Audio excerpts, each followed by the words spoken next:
Guys, welcome to another episode of Working Out the Kinks, the podcast. And we are here with Meg Kant. So Meg actually was one of my teachers during my time with Bebomia. So I'm really excited to have her with me today. Meg, would you mind giving us like a nice little introduction?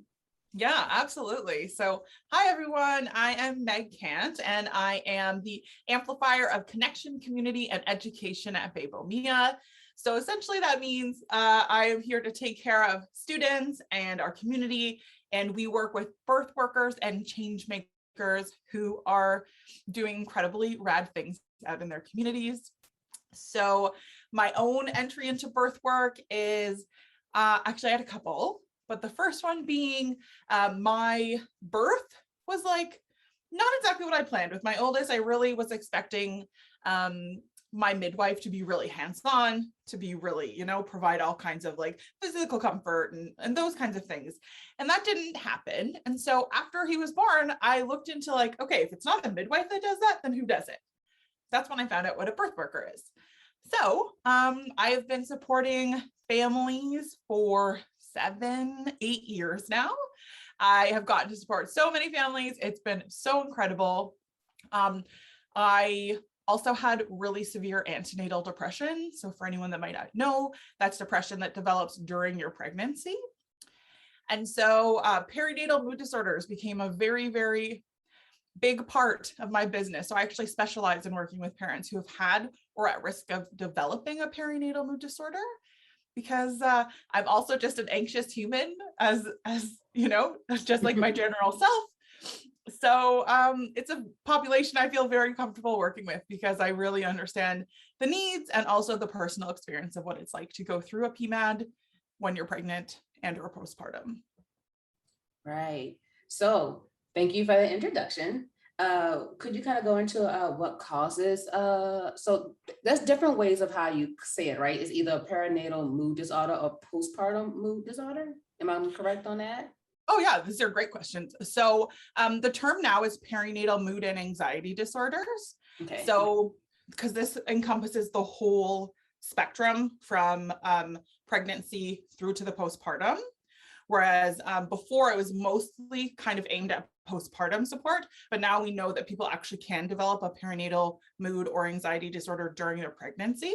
Mm-hmm. So perinatal mood and anxiety disorders, or PMADs, is what I will be referencing it as, because it kind of encompasses the whole gamut. Right, gotcha. So what exactly causes that? And would you mind talking about also the symptoms someone might feel when they're going through PMAD? Oh yeah, totally. So there are actually multiple ways that somebody can develop or have more risks of developing a perinatal mood disorder. So the first is biology. So originally when people were developing their understanding of PMADs, they thought that it was specifically only driven by hormones. So the hormones from during pregnancy to having the baby, if you're feeding from your body, all of those different changes. Mm-hmm. And while that does play a part, we also know that there's a significant genetic factor. So if you are predispositioned, if you're somebody that has experienced a mood disorder within your lifetime, then you are at a higher risk of developing one perinatally, so in pregnancy or postpartum. So outside of the biological factors, we also have psychological factors. So this is anything from like your thinking patterns, your cognitive thoughts. So are you somebody that kind of can jump to a catastrophic kind of assumption? So are you somebody that like you have really strong black and white thinking, which means that things are like either or. So there's no room for that gray. Also, if you're a perfectionist, this is another thing that can be really putting us towards potentially developing a perinatal mood disorder. So then we have the individual risk factors and circumstances. So these are things like relationship dissatisfaction, limited support, stressful life events, an unwanted or unplanned pregnancy, if you are young or of advanced maternal age, history of abuse, or if you're experiencing intimate partner violence. So many things: birth and reproductive trauma, a challenging pregnancy, any fertility support that you might have needed, a history of addictions. Also, a really big one that I like to talk about is a difficult infant temperament. So this, I don't know about you, but I had a very spicy baby. My second baby was super spicy. And spicy is the word that I describe because he was a very, very high needs baby. And so when we have an infant with difficult temperament, it actually makes it really difficult for parents to get support because it's not as much fun taking care of a baby when it's hard. Right. To actually get out and about into the world, because you're more worried about the baby crying. It might be harder to feed them. They might not sleep easily out.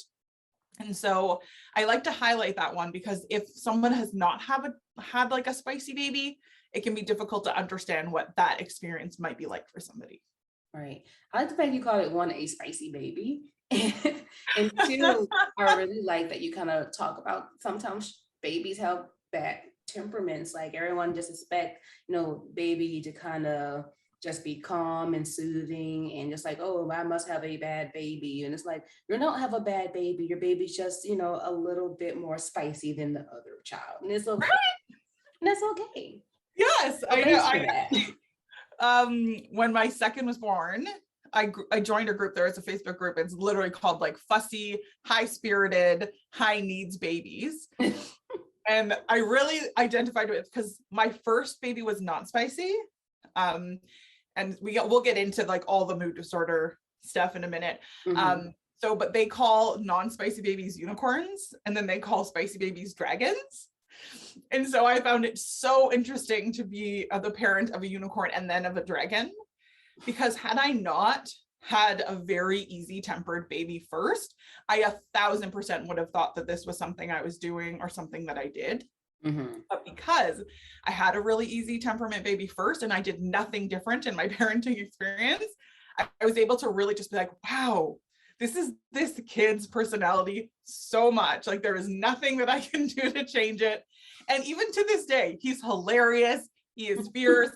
And he's still spicy. He's still got he knows what he wants. Right. So deeply knows what he wants. And yeah, so I find it really important for people to know that, because on the other side, if you have a spicy baby first, then there's so much shame that can come around it. Mm-hmm. Especially if you have people in your life that don't have spicy babies and you see them out and going to the movies, or they're going to the coffee shops, or they're doing whatever when COVID, before wasn't running our lives.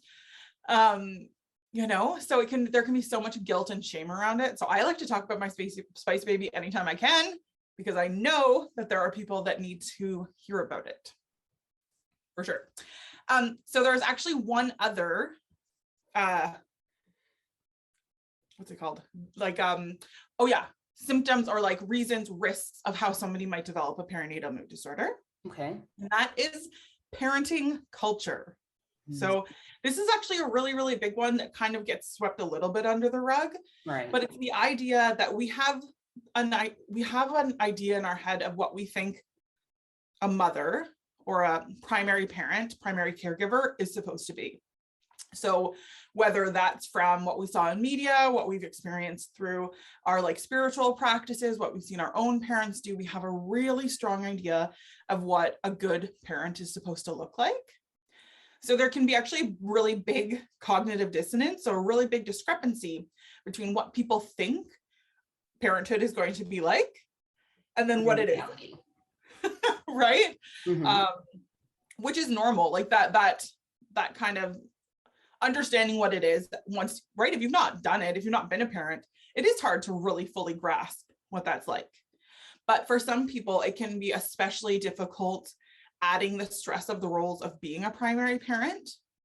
And then that coupled with the things that I've already mentioned, especially in regards to the individual risk factors, mm-hmm. especially if we don't have supportive families, we don't have supportive partners, we don't have any outside, support or anything coming, to support, like to take care of us as we're taking care of this little baby, then there's so much that can build up in regards to this strain on our human experience.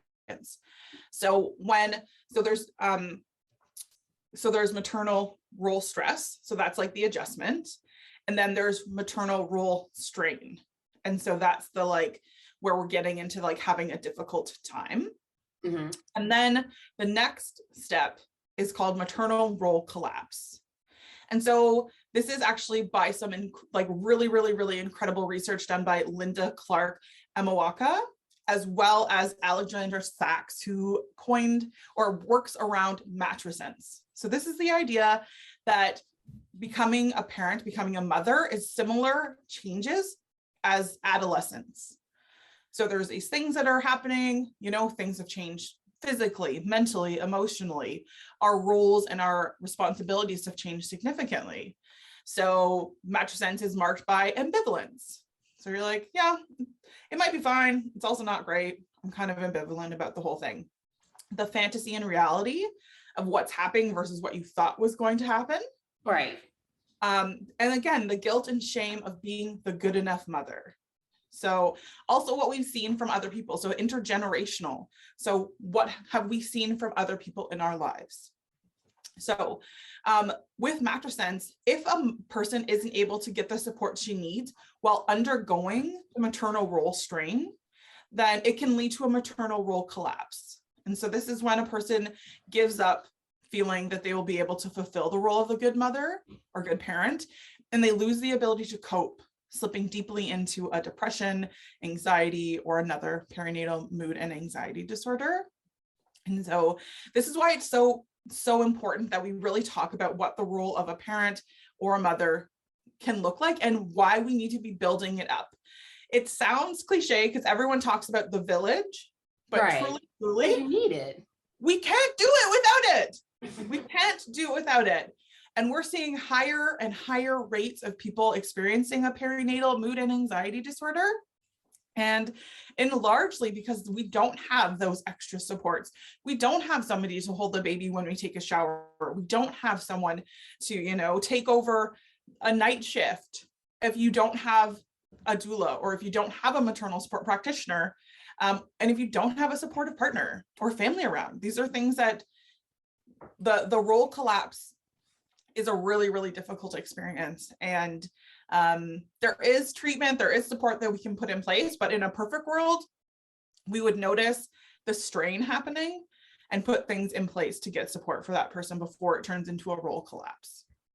Right. That is so much you just said. So, but thank you for that. I think that is so important that, you know, a lot of people need to understand that it really isn't their fault, you know, and I think a lot of people, when they start to feel those feelings, they have those feelings of shame. And it's like, one, you're not alone.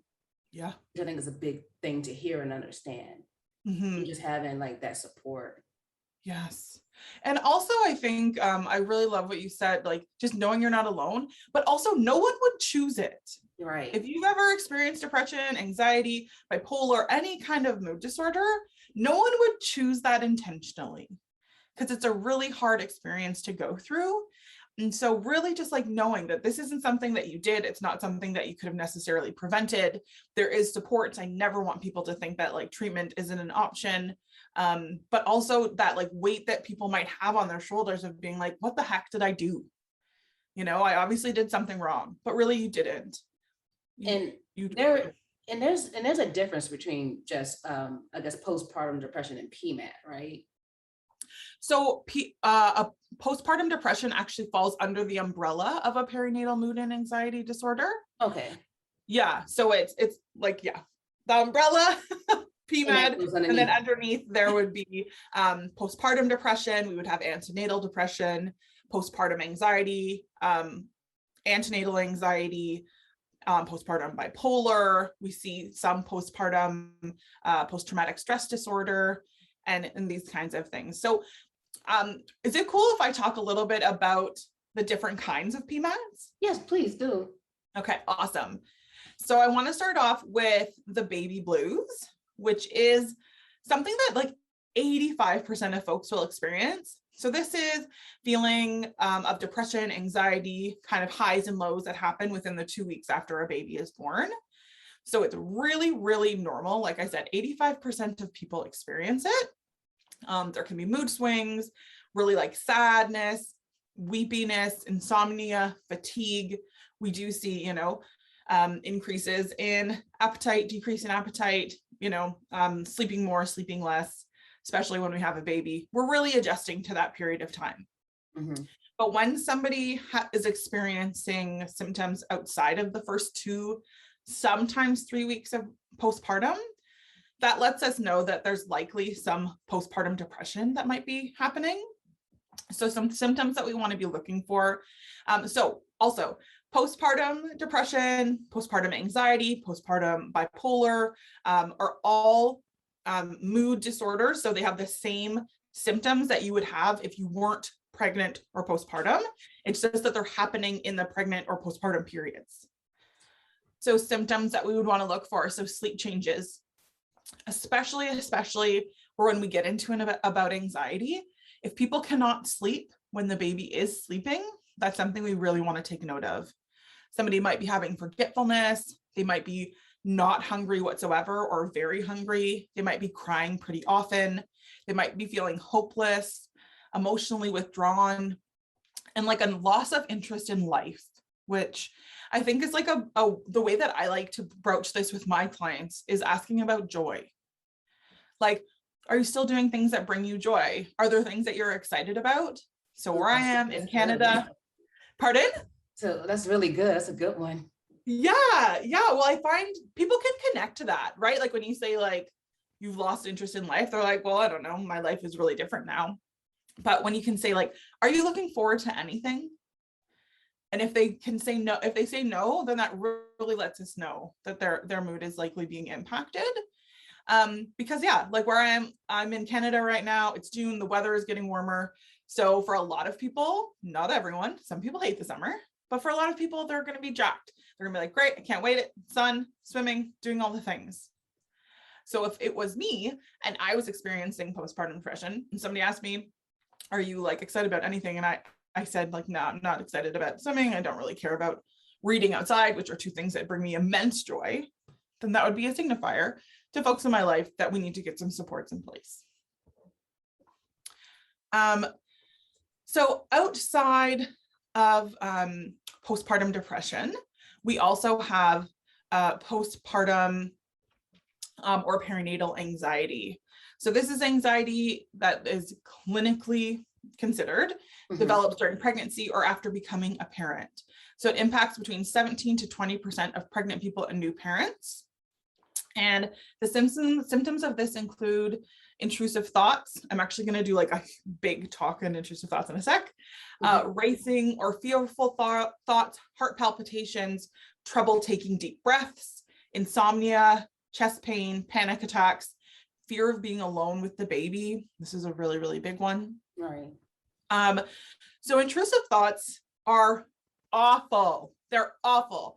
Anybody listening, if you don't know what intrusive thoughts are, I'm really excited to explain them to you because if you have them, they're the worst. So intrusive thoughts are exactly what they sound like. They are thoughts that are like unwanted, but they keep popping up. Right. So when I was diagnosed with antenatal depression, intrusive thoughts was the worst part of my whole experience. They were plaguing me like all day, every day. And the thing about intrusive thoughts is the more you don't want to have them, the more you keep thinking, oh my gosh, I don't want this thought, the more it comes up because you can't do both things. You can't say, I don't want to think about this without thinking about it. So when I was 34 weeks pregnant or so, no, maybe before that. Either way, I was actually admitted. We have an outpatient clinic here called the Perinatal Mood and Anxiety Disorder Clinic through our hospital. So yeah, it's an incredible program. You get access to a psychiatrist, you get access to a nurse practitioner, you get access to a therapist, and the whole team collectively helps support you and working through your perinatal mood and anxiety disorder. That's so amazing. I found, oh, it's amazing. And it's not everywhere. It really sucks because it was life-changing for me, truly. And one of the things that my nurse practitioner, so her name is Jackie, and I love her. And we're actually like, she's so rad. She's this like I think at the time she would have been like 65, rad feminist that just like eat, breathes, and sleeps maternal health. And it was, anyway, she's amazing. And so she had asked me, you know, at this point, I didn't know what an intrusive thought was. And so, you know, so with an intrusive thought, so intrusive thoughts during pregnancy might be something like, I actually think I'm going to be a terrible mother and this baby is going to not do well with me being its parent. Postpartum, that might look like, I'm very worried I'm going to drop this baby. And sometimes with intrusive thoughts, there can be visual images that come along with this. So the idea of actually dropping the baby, going up and down the stairs with the baby can be really, really intrusive and stressful for folks. So they might not actually go up and down the stairs. They might not take the baby for walks, you know, in fear of the intrusive thought coming true and harm coming to the baby.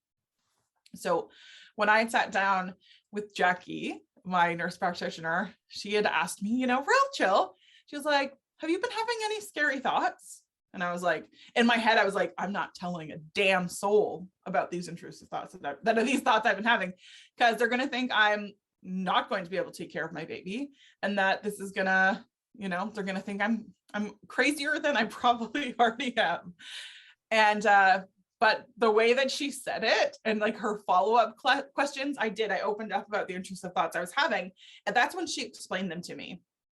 So we actually all have intrusive thoughts a little bit every single day. So if you're ever driving and you like are driving and you look out the window and you just randomly think like, what would happen if I drove into that rock cut? And then you don't.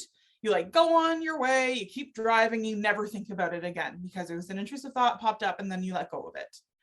But what happens when somebody has a perinatal mood or anxiety disorder is that the intrusive thought feels very real and you put meaning behind it.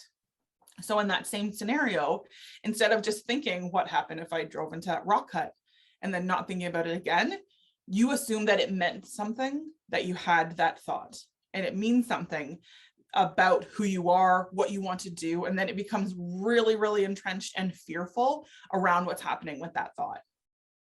So what I like to do, again, I take right out of Jackie Moffat's book. I ask my clients, have you been having any thoughts that make you feel like really uncomfortable? You know, have you really worried about things?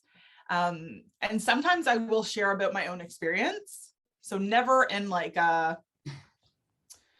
you know, I'm never like off gassing. I'm never unloading my experiences onto my clients, right? Because you know that as doulas, that's not our job. But what I will say is like, sometimes people can have thoughts like this. Sometimes people can actually have like visual images of dropping the baby and it's really scary for them. And they don't want to say it out loud because they think that it means that they want to do it. Right. They think because they have the thought that means that it's an action they're going to take.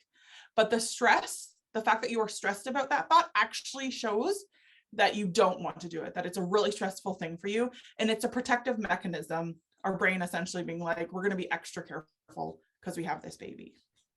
So real quickly, I just want to jump in for a second and just, can men also experience PMAD? Oh, totally. Partners can absolutely experience a perinatal mood disorder. This is actually pretty, I don't want to say super new, but relatively new to people understanding and the research being done on this, because like I said, for a long time, people thought that it was hormone driven. So originally, like I mentioned, people thought that a perinatal mood and anxiety disorder was strictly hormonal. But now that we know that there's the other risk factors involved, there's been more research conducted, and that we have found that partners, like non-birth parents, can actually develop a perinatal mood disorder. So the statistics, I believe, is something about 1 in 10, like potentially 10% of partners will develop a perinatal mood and anxiety disorder. So it's not just for the birther. So what is the best way, I guess, to get treatment for partners and for the birthing person? Oh, those are great questions. So treatment is going to look different for everyone. The first and foremost, making sure that you have supports in place. So supports might look different for everyone. So for me, my supports were, I had a therapist, I had a psychiatrist. And so what the psychiatrist did was she did an intake, and then I was given medication. Mhm. So I took an antidepressant and I took an anti-anxiety medication. Those were really, really helpful for me. And I'm really glad that I took them. And they might not be the option that everyone wants to take. So talk therapy is a really great option. So if you can find a practitioner that does cognitive behavioral therapy, that, has pretty really wonderful results, as well as if you could find somebody that does emotionally focused therapy, that's another really awesome option. And just, making sure, like, don't keep it inside. That is one of the things that we find people, because there's shame and guilt, and also the expectation because you have a baby that you're supposed to just be happy all the time is so harmful and hurtful, and it doesn't help anybody. And so, not keeping that to yourself. If you don't have a supportive partner or family, do you have a friend that you can let them know? Because knowing that you have a perinatal mood and anxiety disorder, it's still hard to seek treatment, right? It's not an easy thing. It's a difficult conversation. And also we need to always need to take into consideration that while seeking support and asking for help can be difficult for everyone, there are additional considerations that need to be taken in for when we're talking about equity seeking folks. So for me, I live in a white body. And so talking about my intrusive thoughts was scary, but I wasn't concerned about somebody taking my children away. Right. Whereas we are seeing that there are significant risk factors for equity seeking groups, especially racialized folks, that they're expressing intrusive thoughts or they're expressing how they're feeling, and they're, having children's services called on them or getting hospitalized and those kinds of things. And so that's the unfortunate reality, is that it's not a black and white scenario. The right thing for one person might not be the right thing for others.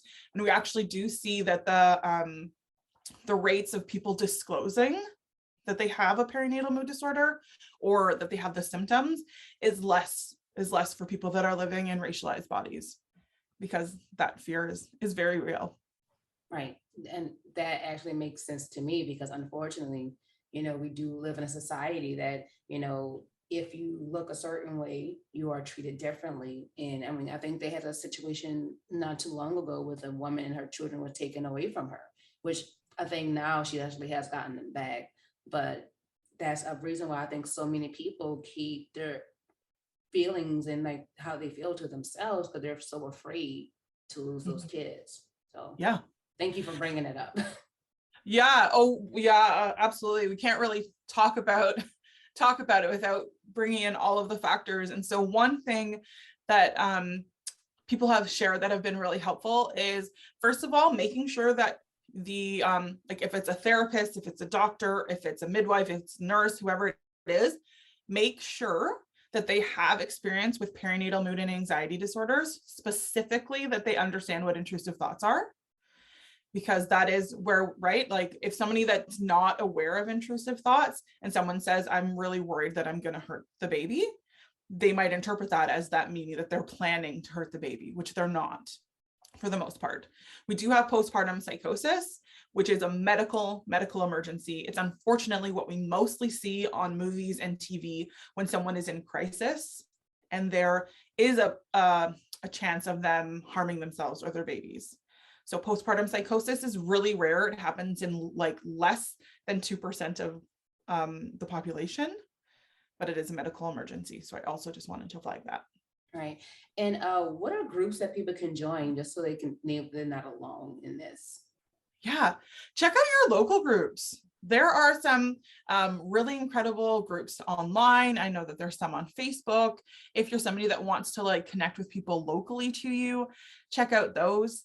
There's an awesome support group here called Moms. I think it's like Mothers Offering Mothers Support. And so that's an in-person group that you can get support on, because again, you're not alone and other people will hopefully know who to connect with, right? If you have a maternal support practitioner, if you have a doula local to you, a birth worker, reach out to them. They probably know the therapists that work in this space. they will know the like doctors or the nurses who are able to provide that support. Because, and if you are our birth worker and you're listening right now, then call them, call the providers, check out the therapists, check out the nurses, the midwives, and ask, check out reviews. You really want to, if you're referring clients out for this specific experience, we really need to make sure that it is somebody that's going to be able to take care of that need. Right, you wanted someone safe, someone who's going to listen. Someone who understands intrusive thoughts. I cannot stress that one enough. All right, well, thank you so much. I think you answered so many questions. I think you got everything done, like, just like, here's all the information I can give you, and here you go. And thank you for that. I'm so appreciative of you just taking your time out and talking to me and talking to my listeners and just giving them like the support and like that gentle hug they kind of need. Just even sharing your own experiences, your own experience with PMAT is just amazing. So thank you for just taking a moment out your day and talking to me. Like, it means. Oh my gosh, of course. Thank you for having me. If anybody has any questions about PMATs or they want more support around this, you can feel free to email me, Meg, so MEG @bebomia.com, BEBOMIA.com. Like I said, this is an area that I feel very, very passionately about, and I'm here to support if anybody needs it. Right, which actually is the reason why I asked her to do this, y'all. Like, when she talked about this in our class, you can kind of just feel her so passionately talk about these issues. And I was just like, dang, she really is going in on this. And like, I knew that like this is like something that you're so passionate about, and you really just want to make sure that people get that help they need. And it's kind of, I feel like it's one of those issues in our society that is so hush hush and is so swept under the rug a bit. They like everyone is a perfect parent and everything's fine, and behind closed doors you feel not so great, and you're tearing up inside. So it's like the purpose of this podcast is to give people like the information, just to be like, hey, you're not alone in this. You can get help. It's okay to have help. And no one's perfect. None of us, we're not perfect, and it's okay. So again, thank you for your time. Thank you for talking. Y'all, if y'all have any questions, feel free to email her. She will email you back. I have personally emailed her about a family member, and she reached out in a minute. So if you need help, please reach out. Oh, thank you. Thank you so much. I hope everyone has a great day. Thank you again for inviting me on the podcast. No worries. Y'all have a good one. Thank y'all for listening. Bye. Bye.